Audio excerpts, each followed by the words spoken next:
Mon invitée aujourd'hui photographie depuis l'adolescence. Elle vit et travaille à Ajaccio, elle est photographe de plateau dans le cinéma et elle développe en parallèle une œuvre personnelle qu'on a pu voir entre autres dans une exposition intitulée Rémanence.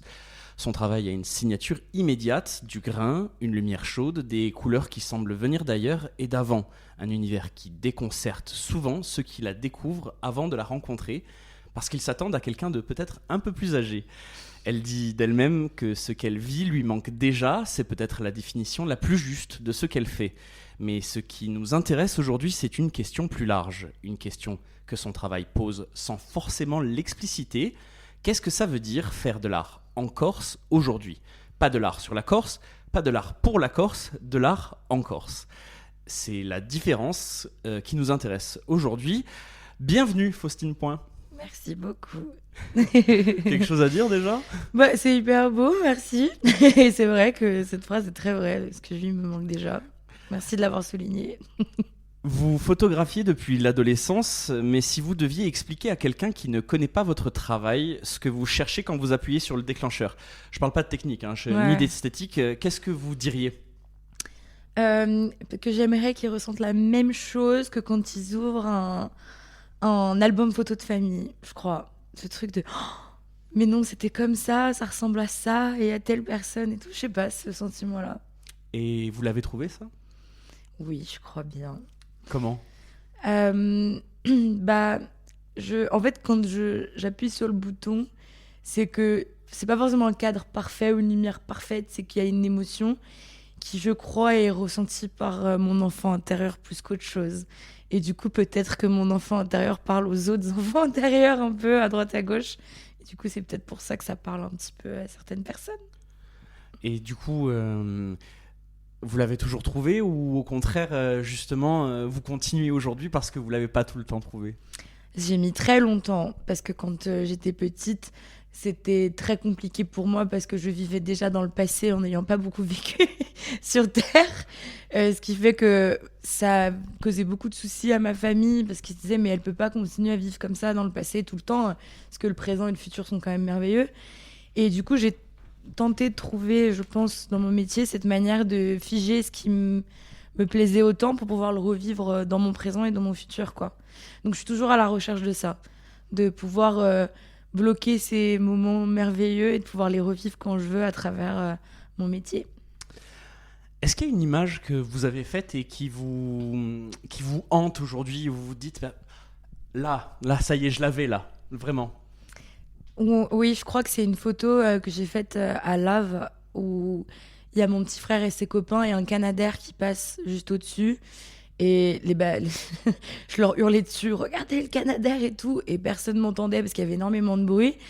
Et en fait, instinctivement, comme des enfants, en fait, ils ont regardé ce canadair passer, et j'ai j'ai cliqué au moment où il est passé au-dessus de leur tête, et je sais pas, quand j'ai fait cette photo, je me suis dit, mais en fait, elle pourrait être prise dans les années 70, comme dans les années 80, comme maintenant, comme plus tard, et c'est cette espèce d'universalité d'enfants émerveillés par un avion, quoi. Enfin, je sais pas, c'était trop bien. Justement, en fait, on dit souvent qu'en photo, il y a deux dimensions. Il y a ce qu'on appelle le studium, ce qu'on prend, ce qu'on reconnaît, l'intérêt raisonnable qu'on porte à une image. Et puis, il y a le punctum. C'est un mot latin qui veut dire piqûre, tout simplement. Quelque chose dans l'image qui vous atteint sans que vous l'ayez décidé. Est-ce que vous travaillez plutôt à provoquer ça ou à l'attraper quand il arrive ? Moi, je pars du principe que c'est un studio ou une toile vierge. On choisit la taille du tableau, on choisit le plan, mais on ne sait pas ce qui va se passer à l'intérieur ou sur cette peinture. Du coup, on attend que quelque chose se passe. Et si ça se passe, c'est merveilleux. Et si on a eu l'instinct de shooter à ce moment-là, c'est trop bien. Et s'il se passe rien, c'est pas grave parce que on aura quand même contemplé quelque chose et je sais pas, peut-être qu'il ne sera rien passé, mais qu'une lumière sera passée à ce moment-là. Et je me serais dit, dis donc, on est tel mois, il est telle heure, telle lumière, elle est intéressante. Donc je pourrais la réutiliser pour autre chose. Enfin, c'est jamais du temps perdu. Votre phrase « ce que je vis me manque déjà », est-ce que c'est une phrase qui dit quelque chose sur vous ou quelque chose sur la photographie en général ? Les deux. Je crois que c'est lié. Je crois que si on fait des métiers un petit peu artistique, c'est aussi pour parler de soi, mais l'universaliser assez pour que les gens oublient qu'on parle de nous. Et elle est arrivée comment cette phrase? Vous l'avez pensée un jour ou on vous l'a dit et vous vous êtes dit putain ça c'est à moi ça? J'ai vécu un moment vraiment comme dans les films où j'étais avec mon groupe d'amis à Lave, qui sont mes amis depuis toujours, et on a c'est plusieurs générations mélangées où des fois il y a les petits frères, les petits cousins, etc. Et nous on était un peu cette bande d'ados un peu plus vieux, un peu plus cool. Et il y a 2 ans de ça, on fait un apéro sur la plage à Lave et on passe une musique qu'on écoutait beaucoup quand on avait 15-16 ans. Et on a un petit cousin qui débarque à ce moment-là et il nous voit en train de chanter sur cette chanson et il nous regarde. Et c'est quelqu'un qui parle pas énormément, du coup c'est pour ça que ça avait encore plus de poids. Il me regarde et il nous dit oh là là, mais c'est fou, ça me rappelle avant. Et on s'est tous arrêtés de parler, on l'a regardé et instinctivement j'aurais dit mais c'est fou parce qu'en fait au moment où on l'a vécu, en fait, ça a déjà commencé, on a déjà commencé à manquer de ce moment-là. Enfin, c'était un moment mais absolument merveilleux. Et c'est là où cette phrase est arrivée et où je me suis dit, mais c'est tellement ça. Et en plus, le pire, c'est que je le sais.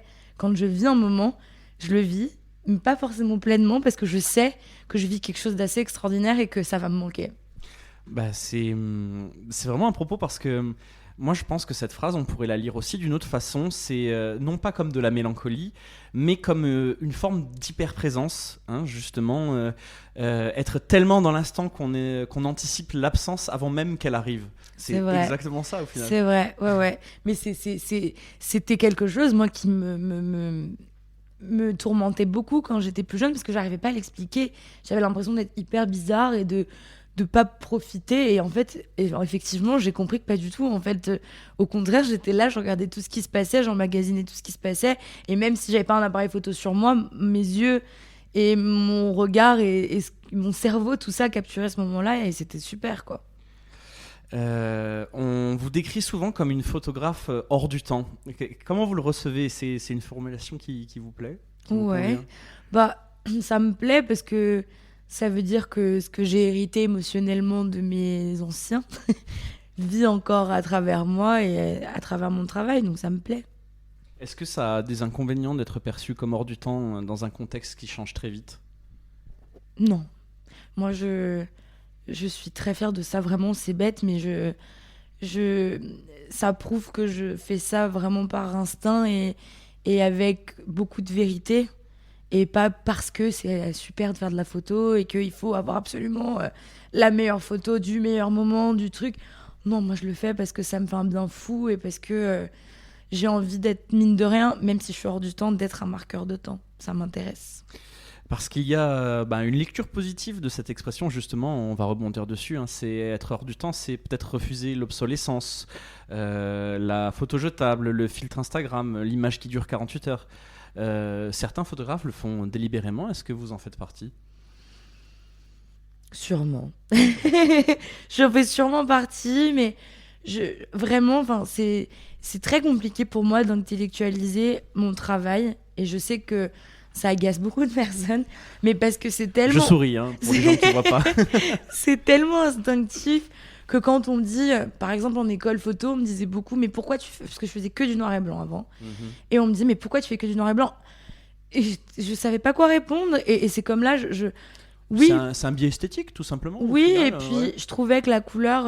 alors que si c'est drôle, parce que je ne fais quasiment que de la couleur très pop, très... Mais je trouvais que la couleur détournait l'essentiel.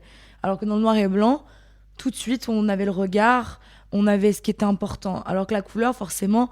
pour peu qu'on préfère tel teinte ou tel truc, on va plus aimer cette photo-là qu'une autre. Alors que le noir et blanc, je trouve qu'il y a cette espèce d'esthétique qui fait, voilà, le sujet, il est là, il est important et on voit que ça, tu vois.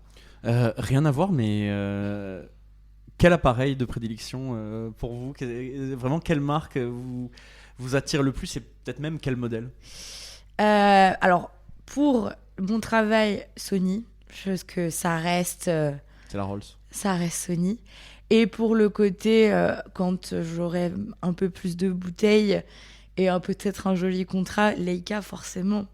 Parce que tous mes plus grands photographes d'amour de chez Magnum, etc., étaient tous chez Leica et que ça reste quand même une entité en photographie. Argentique ou numérique? Alors, je dirais argentique parce que quand même, le lake argentique, c'est quelque chose. Mais il est quand même très compliqué de faire que de l'argentique en Corse. Donc selon là où je vis, Pourquoi ? Parce qu'il n'y a pas énormément de labos et que les labos où j'ai eu envoyé des pellicules m'ont expliqué que je ne savais pas faire de photos et que je voilais toutes mes pellicules. Donc je me retrouvais avec des pellicules complètement cramées. Donc maintenant, je les envoie sur le continent. On va faire un petit pas en arrière sur votre formation, les images et les photographes qui vous ont construite et pétri, parce que je pense qu'on ne peut pas comprendre une œuvre sans savoir d'où elle vient. On est d'accord là-dessus ? On est d'accord. Vous êtes parti sur le continent plusieurs années pour faire vos études.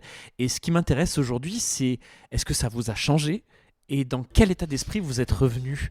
Alors, moi, mon papa est lyonnais. Donc, j'aime à m'appeler quelqu'un de sans mêlé. Parce que je suis née là-bas et que j'ai grandi ici.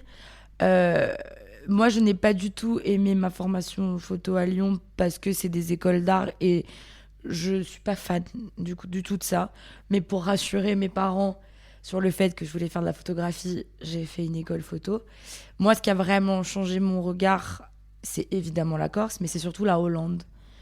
J'ai travaillé en Hollande pendant un bon moment. J'ai eu un maître de stage là-bas qui a été absolument merveilleux, qui fait partie des Magnum, lui aussi.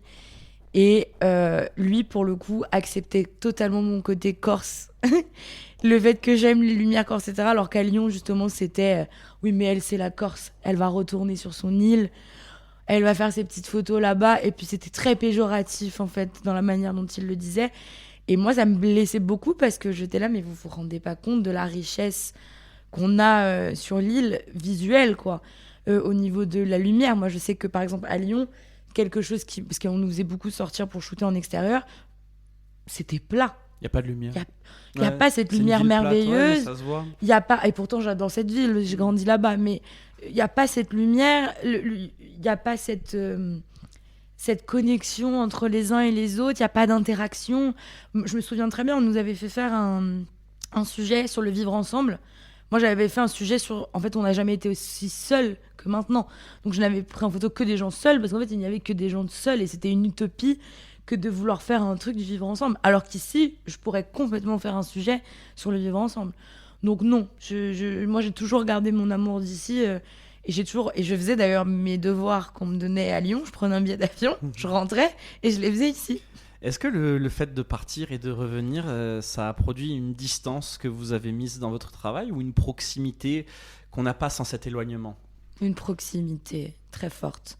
Parce que j'étais très...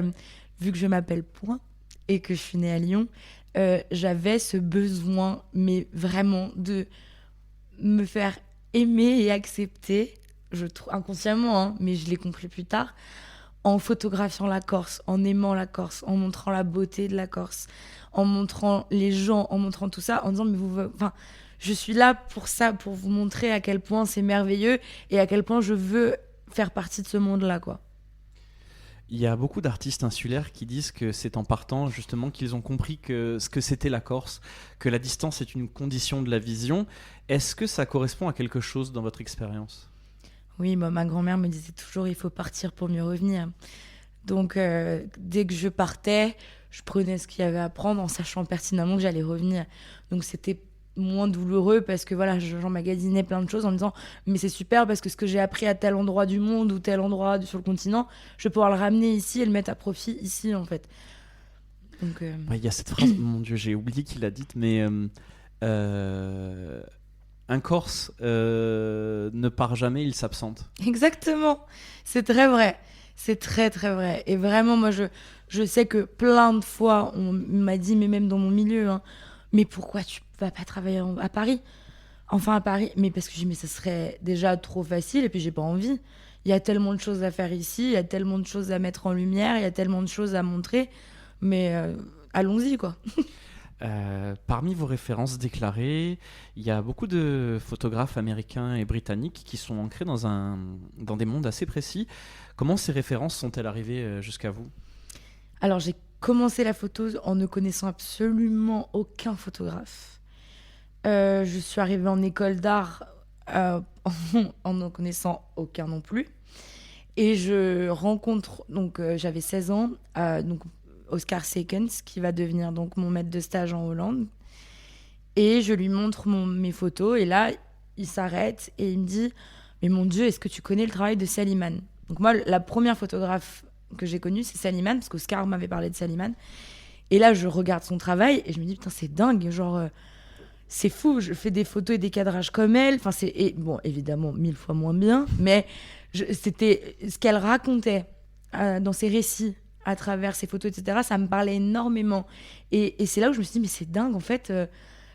je vais pouvoir comprendre plein de choses à travers ces gens-là qui les ont compris avant moi, quoi. » Et donc Saliman, ensuite j'ai été introduite vers David Bailey, qui est mon idole aussi absolue.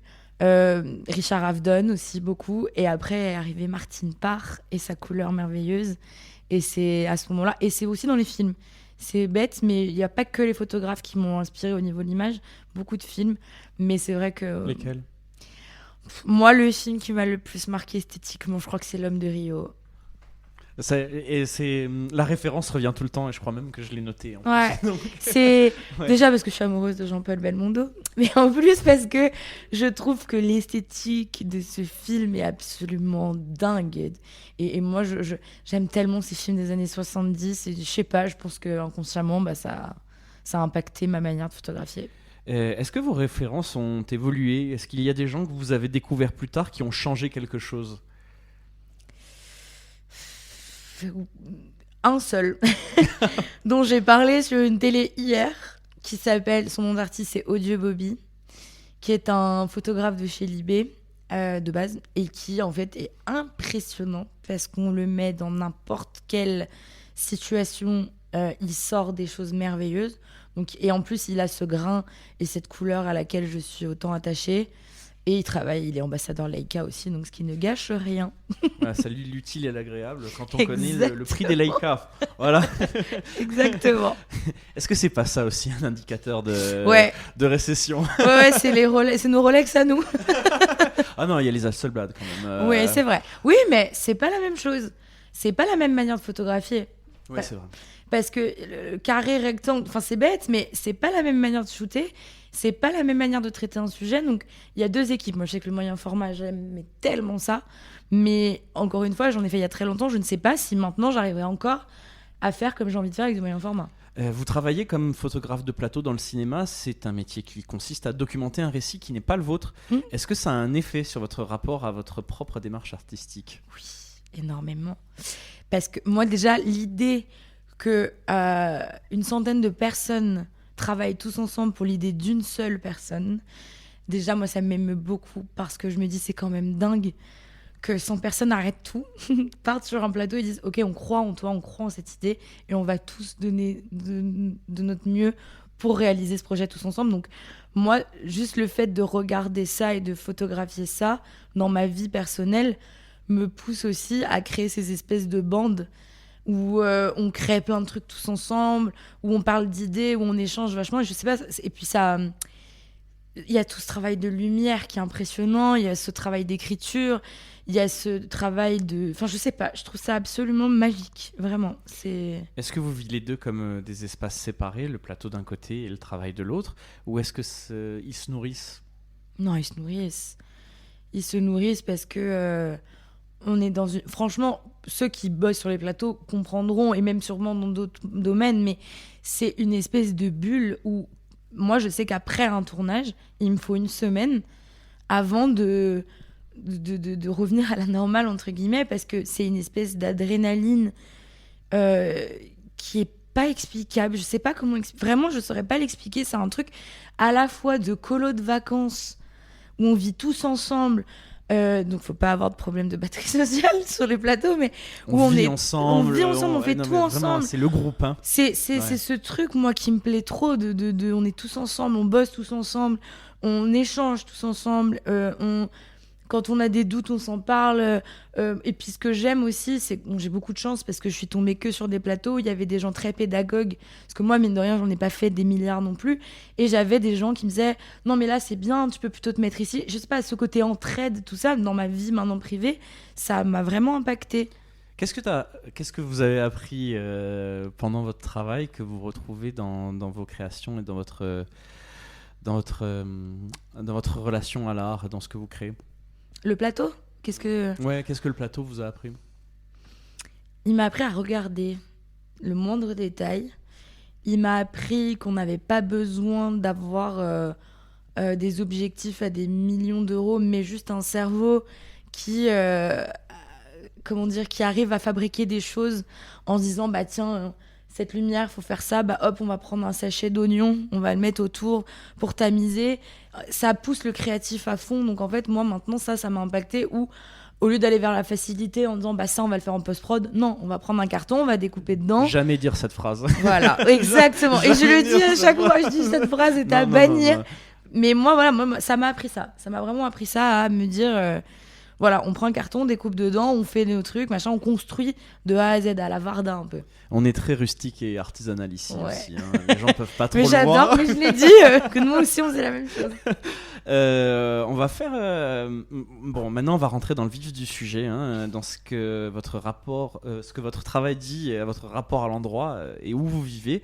Parce qu'il y a quelque chose qui me frappe dans votre œuvre et j'aimerais qu'on en parle tous les deux là maintenant tout de suite. Okay. Donc avant de rentrer dans votre rapport à la Corse, je veux poser quelque chose clairement. Il y a une longue tradition en art du refus du régionalisme. L'idée qu'un artiste n'a pas à être défini par son territoire, qu'une œuvre n'est pas moins valide parce qu'elle ne porte pas de drapeau. Est-ce que c'est une position qui vous parle et est-ce que c'est conscient dans votre démarche? Comme je vous le disais au début, le fait de m'appeler Point, et on m'a fait souvent ressentir dans du travail que au générique ça aurait été mieux si t'avais un nom qui finissait en i, etc., a fait que j'ai voulu gagner cette affection. Et je pense que c'est très inconscient, hein, mais maintenant je l'ai verbalisé, mais j'ai mis longtemps à le faire. Mais j'ai voulu gagner cette validation en disant mais en fait c'est pas parce que je m'appelle Point et que j'ai pas un nom corse que j'aime pas à la folie cet endroit, que j'ai pas envie de le mettre en beauté, etc. Donc je pense qu'inconsciemment, oui, j'ai voulu appartenir à ça et j'ai voulu montrer ce que moi je voyais d'ici, en fait, qui n'est pas classique, je crois. Je crois que mon travail ne montre pas ce qu'on attend et ce qu'on voit vraiment de la Corse. Et comment vous vivez ça concrètement? Est-ce qu'on vous a déjà demandé de faire plus corse d'une façon ou d'une autre? Mon nom, ouais. On m'a demandé plusieurs fois si j'avais pas un grand-parent qui avait un nom. Alors oui, j'ai ma grand-mère que j'aimais tant qui avait un nom corse, mais j'aime... Enfin, si de son vivant, elle m'avait dit « Oh, ça m'aurait fait plaisir que tu l'aies », je l'aurais fait parce que ça lui aurait fait plaisir, mais je pars du principe que c'est pas mon nom qui va définir l'affection que je porte à cet endroit et l'engagement que j'ai au niveau de cette île, quoi. Et comment vous la vivez, cette injonction à l'appartenance? Je la comprends. Je la comprends sur certains points parce que moi qui suis très famille et qui suis très protectrice, je comprends un petit peu ce truc d'appartenance où on a envie de se protéger, on a envie de faire attention aux gens qui débarquent, etc. Par contre, ce que je comprends moins, c'est ce côté... Oui, elle est née à Lyon, donc en gros, vaut mieux que ce soit quelqu'un qui soit né à Ajaccio qui ait ce contrat-là ou ce truc-là parce que c'est plus légitime. Ça, j'ai un peu plus de mal, mais j'avoue que ça m'est très peu arrivé. J'ai eu cette chance-là. Il y a un penseur martiniquais, Édouard Glissant, pour ne pas le nommer, qui a réfléchi à ça de façon très précise. Et il connaissait l'insularité de l'intérieur, justement. Il distinguait ce qu'il appelait l'identité racine, une identité fermée sur elle-même, exclusive, qui a besoin d'un territoire pour exister, et l'identité rhizome, qui est multiple, ouverte, qui se construit dans la relation à l'autre. Pour lui, l'identité rhizome n'est pas moins forte, elle est juste différente. Est-ce que votre façon de travailler ressemble davantage à ça? Chercher la Corse en la mettant en relation avec une autre chose plutôt qu'en l'isolant?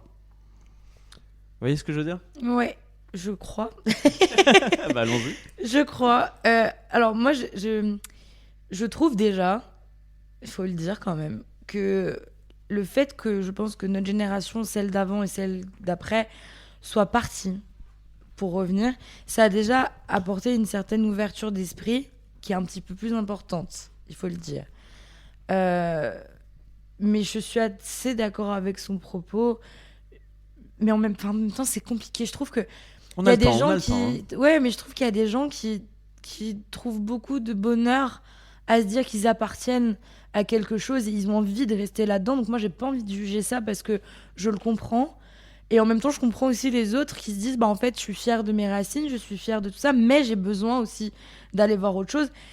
Donc je crois que mon travail, c'est un peu un mélange des deux. C'est les racines de mes grands-parents, de mes parents, et en même temps mes racines à moi qui sont du coup qui viennent de deux endroits différents. Mais ce qui est fou, c'est que je me sens plus corse que lyonnaise, parce que j'ai 28 ans, j'ai passé 19 ans de ma vie ici.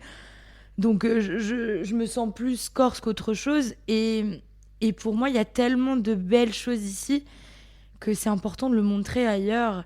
Et avoir ce truc de... C'est pas que les armes, c'est pas que ça. Non, c'est la famille. C'est les longues discussions en terrasse, parce que dès qu'il fait un coup de soleil, les terrasses sont bondées. C'est l'amour des anciens. C'est protéger notre patrimoine, c'est protéger... Moi, ça me plaît beaucoup, j'avoue.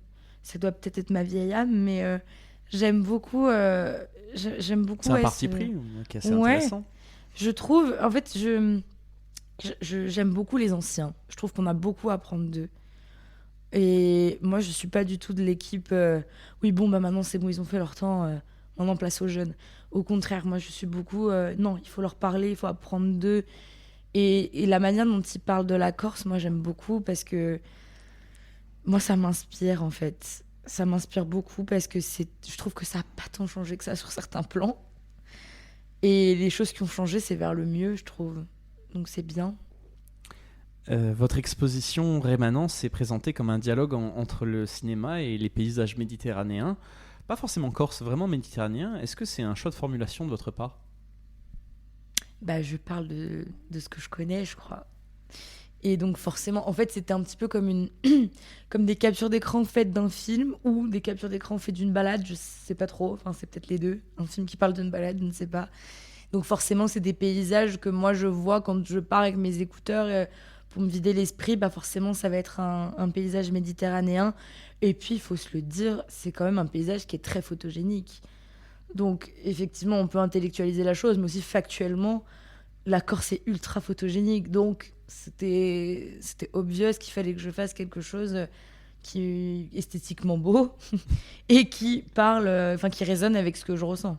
Et est-ce que la Corse est dans ces images implicitement évidente pour vous, ou est-ce que vous avez voulu qu'elle ne soit pas identifiable ? Ça me plaît qu'elle soit pas identifiable parce que c'est ma Corse à moi.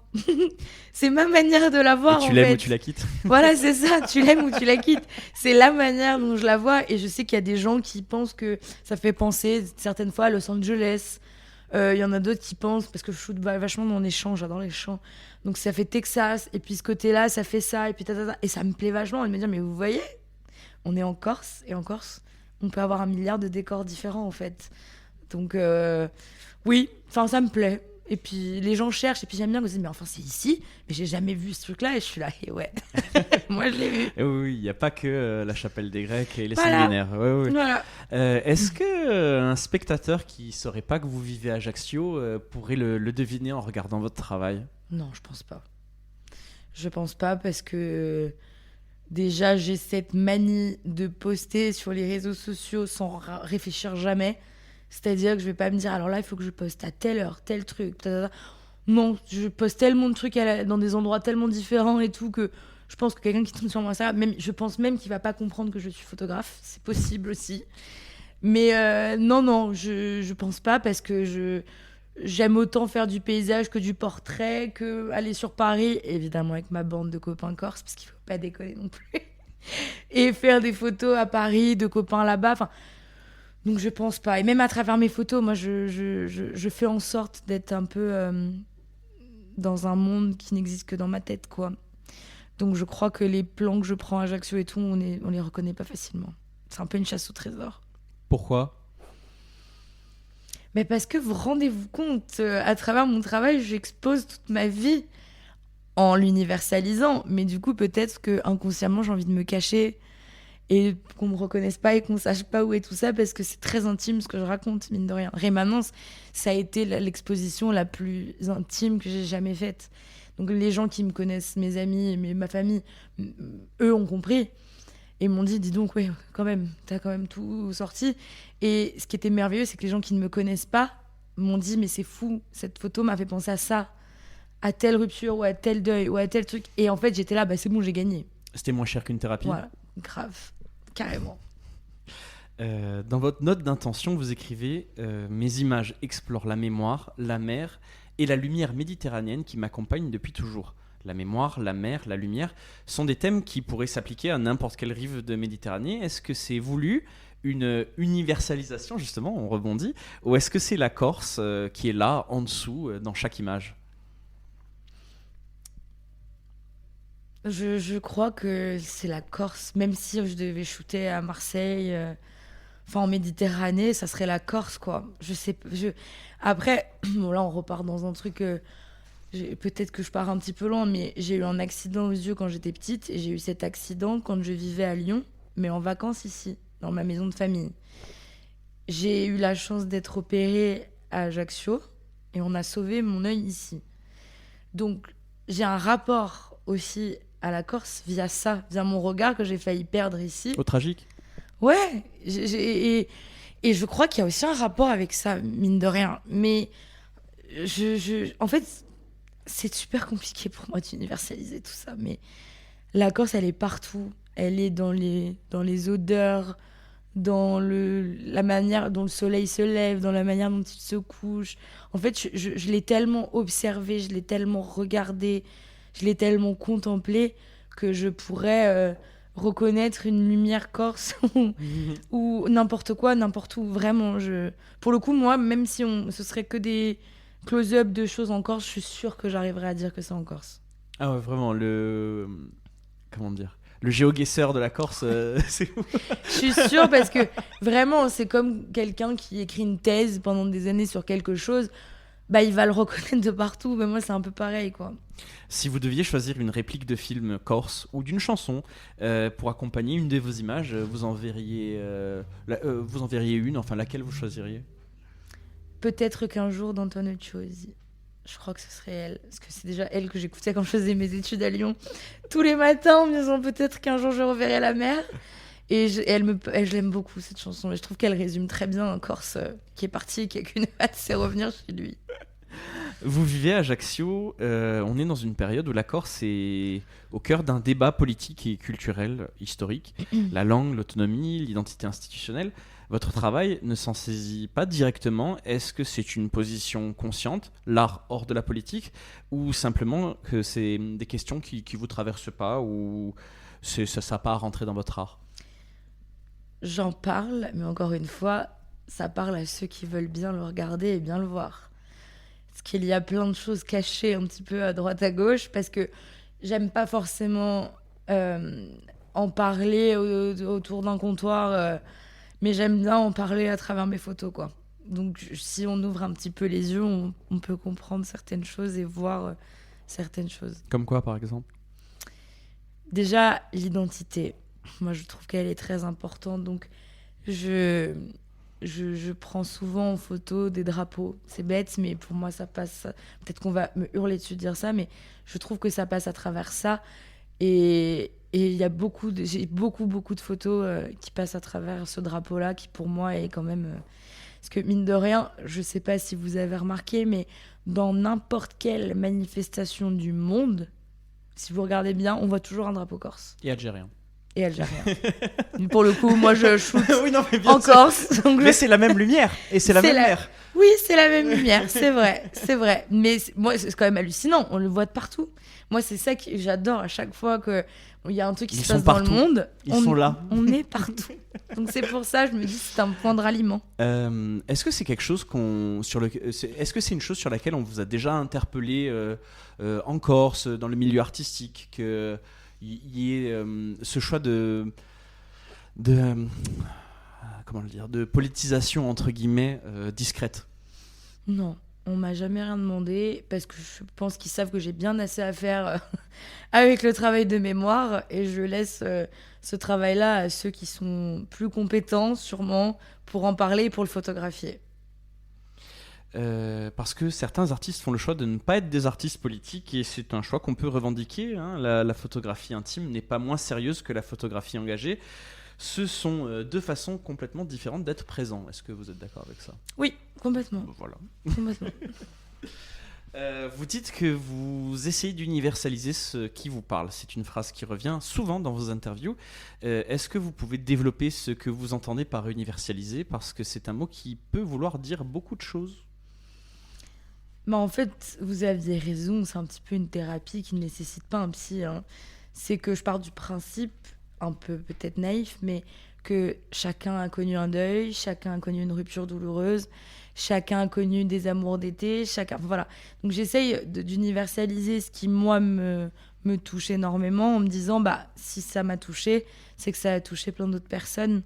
Et donc, je suis légitime à en parler et à l'exposer parce que forcément, ça va résonner chez les gens, quoi. Et c'est... Est-ce que la Corse, elle est universelle dans votre regard ou justement il faut l'amener en tant qu'artiste pour qu'elle puisse parler aux gens parce qu'elle est tellement particulière. C'est quelque chose que j'ai ressenti vraiment beaucoup sur le continent où vraiment ils ne comprennent pas la Corse et une fois qu'ils y arrivent, il y a quelque chose qui s'ouvre en eux. Mais parce que c'est avec ce qu'on montre via les médias et je dirais pas le cinéma parce que j'ai une autre thèse sur le cinéma, mais je parle vraiment des médias, etc., de ce qu'on montre de la Corse. En même temps, ils voient ce qu'on leur montre aussi. Enfin, c'est bête, mais on leur montre une Corse où il y a beaucoup de violence, où à chaque fois qu'ils filment quelqu'un, c'est un espèce de mec qui raconte n'importe quoi.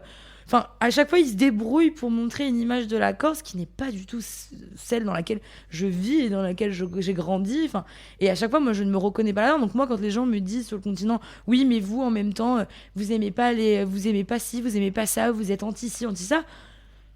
Je suis là, oui, enfin non, enfin venez en fait. Mais est-ce que vous êtes mieux déjà ? Ouais, déjà, est-ce que vous êtes mieux ? Et puis en plus, enfin non, mais en même temps.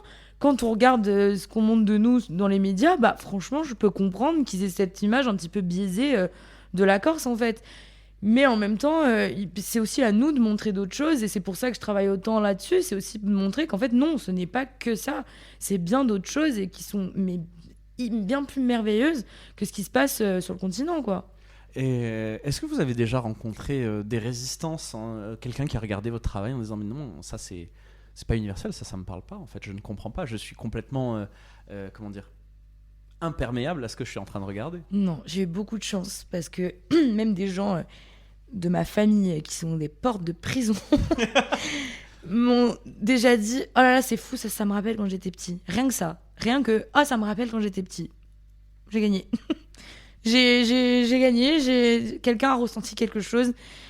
Peu importe ce que c'est, même s'ils comprennent pas ce que je voulais dire derrière ma photo, mais que eux comprennent quelque chose via leur prisme à eux et via leur vie à eux, c'est bon, j'ai fait mon job. On a parlé de votre regard, de vos références, de votre rapport à l'île. J'aimerais maintenant aborder quelque chose de plus concret, la façon dont votre travail existe dans le monde, dans le marché, dans l'économie, parce que ça dit aussi quelque chose de vous, je pense. L'esthétique du grain, des couleurs vintage, de la lumière des années 70, c'est une esthétique qui a une vraie valeur marchande en ce moment. Est-ce que vous avez conscience de ça ? Est-ce que ça vous préoccupe ? Ou c'est simplement qui vous êtes ? C'est qui je suis, je crois bien. En fait, c'est bien tombé. Hein. Je reproduis ce que j'ai vu dans mes albums photos petites, en fait. Et c'est ma sensibilité. Et c'est vrai que quand j'ai commencé à voir énormément de grains partout et tout, j'ai pas eu ce truc de me dire mais pourquoi ils font tous comme moi ? J'étais là en mode trop bien, ça y est. On entre dans une ère trop cool. J'avais raison avant tout le monde. Ça y est, ça revient. Mais même pas dans ce sens-là, c'était de se dire, mais c'est génial parce que moi, j'ai toujours été différente. Tout le temps, en école d'art, j'étais différente parce que j'étais très artistique, mais pas du tout technique, ce qui rendait dingue tous mes profs. On me disait, mais enfin, tu ne peux pas être que ça et pas ça, faut au moins faire les deux et tout. Et à chaque fois, j'étais différente de tout et on me le reprochait en disant, mais enfin, tu vois bien que tout le monde fait des packshots comme ça. Pourquoi t'as été obligé de nous foutre un fond rouge, machin, alors que tout le monde a un fond blanc ? Et ça, c'était très douloureux parce que, effectivement, quand on est ado et qu'on n'a pas confiance en soi, on ne sait pas pourquoi on fait ça. Et puis après, c'est en grandissant et en se heurtant un peu au monde et à tout ça qu'on se dit, bon, bah ok, ça c'est mon essence. Puis pourquoi j'aime le bleu, ou pourquoi j'aime le gris, ou pourquoi j'aime ça. Il y a des fois, on ne peut pas l'expliquer, quoi. Et moi, Ma Madeleine de Proust à moi, c'est le grain. Bah justement, mais pas de sable. Non. Oh là là, mon Dieu. Quelle Bravo. honte. Mais justement, c'est quoi la différence pour vous entre votre esthétique que vous appréciez et l'esthétique de ce qui est valorisé en ce moment? Est-ce qu'il y a des moments où vous vous prenez à rebrousse-poil en vous disant bon, allez, je vais peut-être un petit peu plus correspondre à ce qu'on attend de moi? Jamais de la vie. Jamais de la vie. Et surtout que moi, j'ai fait mon école photo au moment où c'était la grande mode des photos contemporaines, d'objets posés sur des fonds uniformes pour parler de ça. Bon, non. J'ai soufflé comme ça, mais c'est pas, c'est péjoratif pour ceux qui le font. Il y a des gens qui adorent faire ça et tant mieux, et c'est Ouais, leur mais ça truc. vous parle pas, quoi. Moi, ça me parle pas, et puis on est. j'ai pas voulu le faire en me disant, allez, il faut que je le fasse parce qu'il faut que je vende des photos, ou il faut que j'ai tel contrat, ou. Non, j'ai jamais vendu mon âme au diable, ou j'ai jamais fait en sorte de faire autre chose pour plaire. Parce que je pars du principe que je fais tellement ça. En fait, je me dis, je me suis pas embêtée comme ça à vouloir garder la photo comme métier et ne changer de ça. Je me dis, c'est pas parce que. Enfin, comment dire? Je me suis pas embêtée à ce point, en mode, je fais de la photo, je ne ferai que ça toute ma vie, pour faire une photo qui n'est pas la mienne. Je veux garder mon essence, je veux garder ma patte, parce qu'elle me parle et parce qu'elle est en vérité, en fait. Vous avez déjà dit non? Oui, plein de fois. Alors que financièrement, j'en avais besoin. Mais je ne voulais pas me trahir. Vraiment. C'est très égocentré, hein, mais je voulais pas me trahir parce que ça serait me mentir à moi-même et mentir aux autres et mentir à ceux qui aiment ce que je fais, et j'ai pas envie. À quelle occasion vous avez dit non? J'ai dit non pour des projets avec des gens. Je veux pas dire qui, je veux pas dire quoi, mais ça ne correspondait pas à ce que je pense, à ce que je ressens et à ma manière de travailler. Donc c'était 3 choses différentes, mais j'ai refusé pour 3 choses comme ça. Une fois parce que la manière dont ça allait se passer sur les plateaux et les shoots, ça ne me correspondait pas. Une autre fois parce que ce qu'il voulait exprimer à travers mes photos, je ne voulais pas parler de ça. Et une autre fois, c'était quasi similaire. Mais non, moi, je reste... je suis pas politisée, mais je sais ce que je veux montrer et dire quand même. Vous avez dit dans une interview que vous étiez, entre guillemets, a little bit féministe. La formule est en anglais et l'adverbe est prudent. Est-ce que cette prudence dit quelque chose sur votre contexte? Se dire féministe en Corse, est-ce que c'est plus compliqué qu'ailleurs? Non, je crois pas. En fait, j'ai dit a little bit feminist. Waouh. Mais j'ai dit ça quand? C'était dans Citizen Magazine. Ah, ok. Ah ouais, putain, j'avais oublié. Ok. Internet, n'oublie pas. Bravo. Non, j'avais oublié. Non. Alors, c'est pas plus compliqué ici parce que, mine de rien, la femme, on a quand même une sacrée place ici, il faut quand même le rappeler, où on est quand même privilégié par rapport à beaucoup, beaucoup d'endroits, même qu'en France, où moi, je peux rentrer à 3h du matin, tranquillement, mes gros écouteurs sur les oreilles, et faire la ville en long, en large et en travers. Je me sentirais en sécurité, Enfin, vraiment, moi, je trouve qu'ici, et au contraire, ils sont trop contents de se dire que les filles, ça y est, on prend un petit peu les choses en main, niveau art, niveau tout, en fait. Non, mais pour moi, il n'y a aucun problème à dire que je suis féministe ici, mais je dis a little bit féministe, sûrement. Maintenant, je vais dire en français. Je le suis, mais pas dans la manière dont on m'attend. Je sais pas comment l'expliquer. Je le suis parce que j'ai été élevée par des femmes de qui je suis absolument fan et fière. Bon, mon papa aussi, mais ma maman et ma grand-mère, c'était quand même des sacrées meufs. Donc pour moi, je me considère féministe parce que j'ai toujours vu ces femmes-là, en fait, se battre pour 1 milliard de trucs, être les reines du monde dans la famille et dans la société, et parce que je suis très en colère par rapport à plein de choses qui se passent dans le monde au niveau des femmes, et que voilà, et peut-être que c'était il y a longtemps aussi cette interview, donc peut-être que Ça fait 8 ans. Ah bah voilà.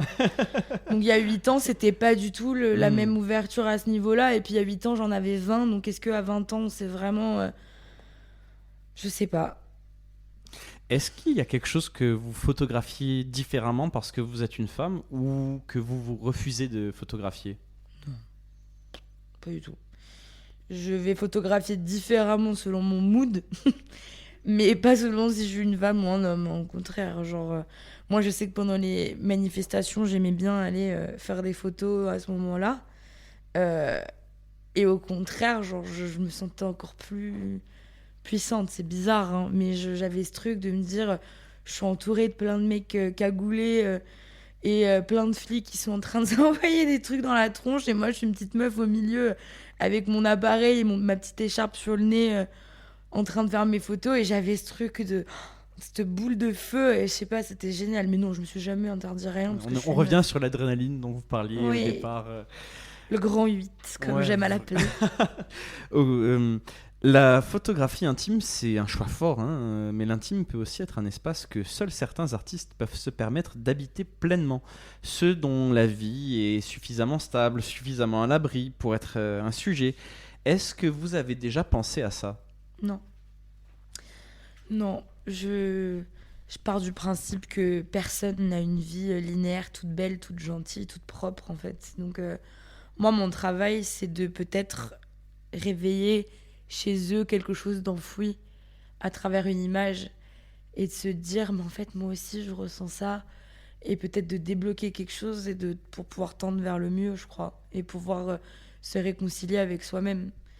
Parce que je sais que moi, je pense comme énormément de gens et encore plus artistes, mais il y a tellement de choses avec lesquelles je suis en conflit avec moi-même que je me réconcilie avec ça à travers mes photos, en fait. Et je me persuade aussi que plein de gens pensent la même chose. Comme quoi ? C'est assez dingue parce que je ne me supporte pas physiquement, comme beaucoup de gens, hein. C'est très compliqué de se voir, de s'aimer, etc. Mais je passe mes journées à dire aux gens qu'ils sont beaux et à leur montrer qu'ils sont beaux. Donc peut-être que à travers ça, j'essaye de me réconcilier avec ma propre image. Comme quand je fais Rémanence et que je parle d'une rupture qui a été très douloureuse et un deuil d'amis qui a été très douloureux.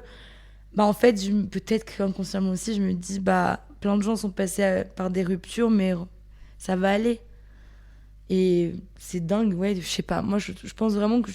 Moi, c'est l'autre jour, je me suis fait cette réflexion. Je me dis, mais c'est dingue, tu t'arrives pas à te regarder dans un miroir, mais tu passes tes journées à dire aux gens qu'ils sont beaux. Mais je le pense, mais tellement fort. Parce qu'ils sont beaux par leurs paroles, la manière dont ils parlent, la manière dont ils se portent. Et moi, quand les gens me disent, alors, prends pas ce côté-là, hein, parce que là, j'aime pas ça, ou alors... Mais je ne le vois même pas.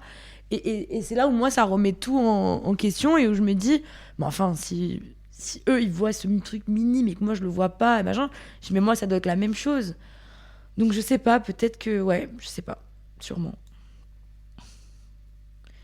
C'est le propre de l'artiste, je crois. Je crois que c'est quand même quelque chose qui est universel pour beaucoup d'artistes. Le truc on s'aime pas trop, mais on aime tellement les autres et on aime tellement ce qui se passe dans la vie des autres et dans le quotidien que ça nous permet de nous accepter plus, peut-être. Est-ce qu'il y a des aspects de votre vie que vous ne photographiez pas ? Pas par pudeur, hein, mais parce qu'ils semblent hors cadre, ou alors inversement ? Je photographie plus de choses qui ont un rapport avec mon quotidien qu'autre chose, oui. En fait, j'ai réussi à comprendre là où je voulais aller dans mon travail en me disant, mais pourquoi tu prends que tes potes de l'avant-photo ? Pourquoi tes idées, elles n'arrivent que l'été, au moment où t'as 16 ans à vie ? Pourquoi ? Et en fait, c'est dans mon quotidien que j'ai compris ce que je voulais raconter et ce que je voulais montrer et capturer. Et typiquement, qu'est-ce que vous ne photographiez pas ? Les assiettes. Non, les plats. Si demain, je vous le dis de toute façon, qu'est-ce que vous refusez de photographier qui existe en Corse ? Ou vous vous dites, non, je peux pas ça, c'est pas possible. J'allais dire la morgue, mais c'est pas vrai. On m'a demandé de faire un portrait une fois. Donc, et que j'ai fait. Mais en Corse, j'ai fait des photos pour des campagnes politiques. Franchement, je crois que j'ai tout fait ici. Vraiment, je n'ai jamais... Parce que c'est peut-être ici. Je ne sais pas. Mais non, je crois que non, vraiment, je crois que j'ai jamais rien refusé ici. Je crois que j'ai vraiment tout fait, du fromage à la couverture de mode, je crois que j'ai vraiment tout fait. Pour finir, j'aimerais qu'on se tourne vers ce qui n'existe pas encore, hein, les images que vous n'avez pas faites, le travail que vous n'avez pas encore commencé, parce que c'est ce qu'un artiste n'a pas encore fait qui dit souvent ce qu'il a à faire ou ce qu'il va faire. Si vous deviez photographier la Corse telle qu'elle est aujourd'hui, pas la lumière, pas la mer, mais la Corse de 2026, est-ce que vous sauriez quoi montrer et est-ce que ça vous attire? Bah, ça fait 1 heure que je vous dis que je vis dans le passé. Oui, mais justement. Donc, non, c'est intéressant. Alors, le futur. Ou aujourd'hui, hein. Ouais, aujourd'hui. Aujourd'hui, la manière dont je photographierais. Moi, je trouve qu'on se guérit un peu quand même. Hein. C'est peut-être utopiste, hein, mais je trouve qu'il y a de plus en plus d'artistes qui naissent dans tous les domaines différents. Et ce qui est génial, c'est qu'il y en a beaucoup de ma génération. Et du coup, je lui vois un futur radieux à ce niveau-là. Parce que là où avant, on était très solo quand même, mine de rien. On était tous dans nos coins à nous dire oui, bah moi je fais de la photo, moi je fais du son, moi je fais ça, ta. Oui, mais moi c'est pas ma bande de lycée ou c'est pas ma bande de potes, donc on se mélange pas. Là, maintenant, tout ça, je trouve que c'est tombé. Et on est tous en train de se réunir les uns avec les autres, de mettre en commun nos idées, nos trucs. Et on se rend compte la plupart du temps que c'est des idées qui se répondent vachement. Donc, si je devais faire un projet là maintenant, ça serait sur ça. Ce serait sur le côté collectif. Le collectif qui se retrouve. Là où avant, on était quand même solo dans nos coins. Là, vraiment, moi, je vois une vraie différence, surtout cette année. Est-ce qu'il y a une image que vous avez vue de la Corse, de quelqu'un d'autre, et dont vous vous êtes dit j'aurais voulu le faire. Hein. Oh, il y en a tellement. Mais il y en a tellement. Il y a tellement de photographes doués. Moi, d'ailleurs, j'ai rencontré hier Louis Morel, mais je suis restée béat devant son travail. Et je me dis, mais c'est fou. Enfin, il est impressionnant. Il est trop fort. Mais comme les plus jeunes, enfin vraiment, mais j'avoue que Louis, il fait partie de ceux où je me suis dit, putain. J'avais... mon Dieu, je vais sûrement écorcher son prénom, mais il y a quelques années, j'étais tombé sur une série de clichés sur la Corse fait par un photographe suédois qui s'appelle Anton Renborg. Mm-hmm. Mais j'ai jamais vu la Corse comme ça. Ouais, c'est dingue, extraordinaire. Parce que je me suis dit, c'est pas possible, ce mec est d'ici, en fait. Ouais. Vraiment. Parce que on sortait des cartes postales et on voyait quelque chose... vraiment de viscéral, je sais pas comment l'expliquer. Enfin bon, bref. Ouais, c'est vrai. À l'occasion, je vous conseille de regarder. Grave. Mais c'est qui a posté ça il y a pas longtemps? C'est pas Raymond Depardon, c'est dans la même veine, mais qui a posté des photos de la Corse qu'il avait fait en 97. Mais j'ai reconnu instantanément, alors que c'est à l'Argentine, 97, que c'était la Corse pour la première couverture parce que c'est Vidzavon et que mine de rien, ça a pas non plus changé de ouf. Mais les photos d'après, je me suis dit, ouais, bon, ok. J'aurais aimé les faire, mais surtout, on a un œil, c'est tout. On peut venir de n'importe où, on a un œil, c'est comme ça. Est-ce qu'il y a une image que vous n'avez pas encore faite et que vous voulez faire, une image qui vous manque dans votre propre corpus ? Bon, tout à l'heure, vous avez dit que vous avez tout fait, du fromage, pas les assiettes. Bon, peut-être une assiette. Hein, mais... Non, les assiettes, je suis pas trop. J'ai des copains photographes qui sont beaucoup plus doués que moi pour le faire, notamment à Bastien, on en a des très forts. Mais ce serait une image de mes copains et de toute ma troupe là, de jeunes artistes avec un prix qu'on aurait gagné tous ensemble. Et ça serait une photo de... Je crois que ça serait ma photo préférée à faire. Dernière question. Dans 10 ans, comment vous voulez que votre travail soit reconnu ? Comme la photographie d'une artiste qui vient de Corse ou comme la photographie d'une artiste tout court ? Fille d'une artiste tout court. Et est-ce que pour vous c'est incompatible les deux ? Non, parce que je revendiquerai toujours mon amour pour la Corse. Merci beaucoup Faustine. Merci. Est-ce que vous avez des choses à rajouter peut-être ? Ouais, peut-être pour les jeunes, les plus jeunes, de dire que vous n'avez pas besoin de comprendre tout de suite ce qui se passe. Qu'il faut prendre son temps et que la Corse, ça reste notre mère quand même. L'une de nos mères. Donc il faut être indulgent avec elle, mais savoir que si on l'aime, elle nous le rendra à un moment donné. Est-ce qu'il y a eu des moments, vous, où vous aviez besoin de cette indulgence ? Oui. Sur quoi, par exemple? J'ai eu un collège, un lycée très compliqué ici, moi, parce que je m'appelais Point et parce que Ça revient souvent, hein, là, c'est dingue, mais je sais. Et d'ailleurs, quand j'en parle à ceux qui m'ont bully, qui sont mes potes maintenant, mais même eux, ils sont là, mais attends, mais sérieux, on faisait ça? Mais genre, mais bon, c'est complètement con, quoi. Et genre, et donc je mets ça sur le côté de l'âge, parce on avait 12, 13, 14 ans, donc bon, au lycée, ça allait un peu mieux, mais c'est à ce moment-là, je crois, où cette espèce de rage positive, de me dire, ah ouais, vous pensez que je suis pas d'ici, que j'aime pas ici, etc., bah bougez pas. Je vais vous montrer que moi, je l'aime très fort, cet endroit, que je le vois de la plus belle des manières. Je suis complètement au fait. Moi, j'aime dire que la Corse, c'est un peu un membre de la famille. De dire qu'on connaît ses défauts, on connaît ses qualités, mais c'est comme avec quelqu'un de sa famille, on va pas l'aimer que pour ses qualités. On va aussi devoir accepter ses défauts, parce qu'on ne peut pas aimer les gens que parce qu'ils sont gentils et tout. Il faut négocier avec en permanence. Complètement. Donc moi, en fait, vraiment, la Corse, je la vois comme ça. Je la vois comme... Je suis complètement consciente de ce qui va pas ou ce qui pourrait aller mieux. Tout ça, je le sais. Mais en même temps, elle est ce qu'elle est, et il faut l'accepter aussi comme elle est, et il faut lui laisser le temps aussi, peut-être, de tendre vers le encore mieux. Est-ce que j'ai des dernières questions, mais là maintenant je rebondis. En deux temps. Comment on se construit, parce que bon, clairement cette histoire de patronyme, ça vous a travaillé. Comment on se construit quand les interactions sociales à l'époque justement du collège-lycée, qui sont hyper importantes, on ressent ce refus identitaire, au final, d'appartenance? Du coup, ça m'a poussée à aimer la solitude et à être bien avec ça. Parce que je sais que c'est une chance de pouvoir être bien avec soi-même et seul, et de jamais s'ennuyer. C'est-à-dire que moi, on peut me laisser 15 jours toute seule, je m'ennuierai jamais.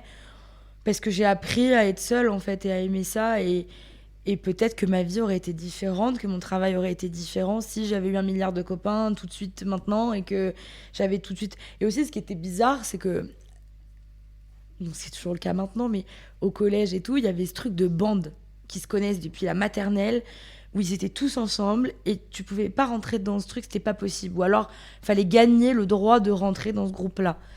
Donc, moi, ça m'a appris juste à me dire, ceux qui veulent rentrer dans ma bande, c'est les bienvenus.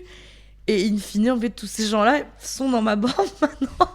Donc, c'est assez hallucinant, et c'est chouette. Et je pense que peut-être que, j'aurais pas fait du tout la même chose. Et j'aurais pas pris le temps de me connaître à ce point-là, en fait. Et maintenant je rebondis, vous aviez dit de l'indulgence par rapport à la Corse, qu'il y a des choses qui ne vont pas. Est-ce que ces choses qui ne vont pas, on le retrouve dans votre travail? Caché. Comment? Caché. Faut bien regarder et vous trouverez la clé. Ok, on va finir sur ça. Alors, bien regarder ce qui est caché. Merci beaucoup, Faustine. Merci à vous.